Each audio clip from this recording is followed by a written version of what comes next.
et Congolais, aux institutions nationales et internationales.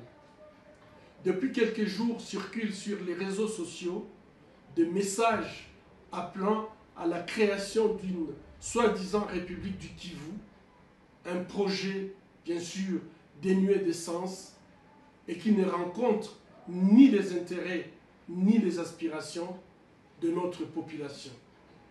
Hier, le 1er juillet 2020, les instigateurs de ces complots ont franchi une nouvelle étape en publiant une liste de membres de leur prétendu gouvernement sur laquelle mon nom a été illégalement inscrit.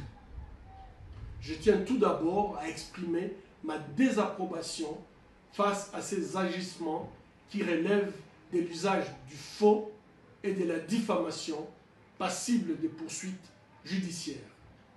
Ensuite, je tiens à attirer l'attention de notre population sur le piège que cachent ces fallacieux projets d'indépendance du Kivu. Objectivement, c'est une énième tentative de déstabilisation et de démembrement de notre pays. Ces auteurs seraient le même traître qui, depuis 25 ans, en complicité avec des forces étrangères, impose à nos populations des guerres et des souffrances insupportables. Leur but est de nous voir divisés et affaiblis pour mieux piller nos ressources naturelles et asservir notre population. Ce sont les mêmes qui, depuis 10 ans, bloquent les rapports mapping des Nations Unies qui a répertorié 617 crimes graves commis en République démocratique du Congo entre 1993 et 2003. Le décompte macabre continue malheureusement jusqu'à ces jours. Certains peuvent être considérés comme constitutifs de génocide et nous rappelons que ces crimes les plus graves sont imprescriptibles. Rappelons que des femmes ont été enterrées vivantes tout simplement puisqu'elles étaient congolaises. Des croyants calcinés dans des églises, des malades assassinés sur leurs lits d'hôpital, des populations des villages entiers massacrés, des femmes et des hommes violés. Ces crimes de guerre et crimes contre l'humanité ne peuvent être ni oubliés ni rester impunis.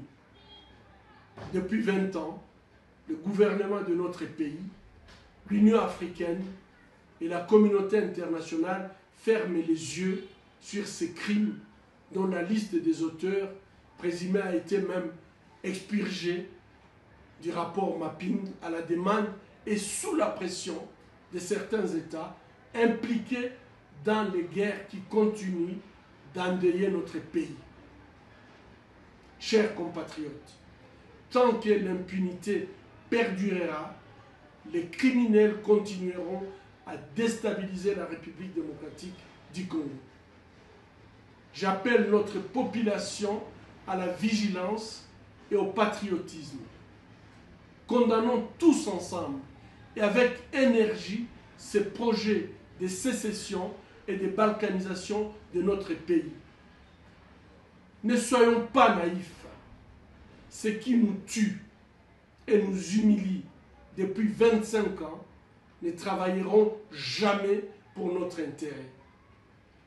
J'appelle le gouvernement national et provincial à mener urgemment des investigations pour identifier et mettre hors état de nuire ces ennemis de notre nation. J'appelle les leaders de notre province, les forces vives de la société civile et les médias patriotiques à exprimer leur indignation et leur rejet de ces complots. Je les appelle à sensibiliser notre population afin qu'elle préserve l'intégrité de notre territoire national tel que reconquise le 30 juin 1960 et qu'elle continue à défendre la Constitution et la souveraineté de notre pays.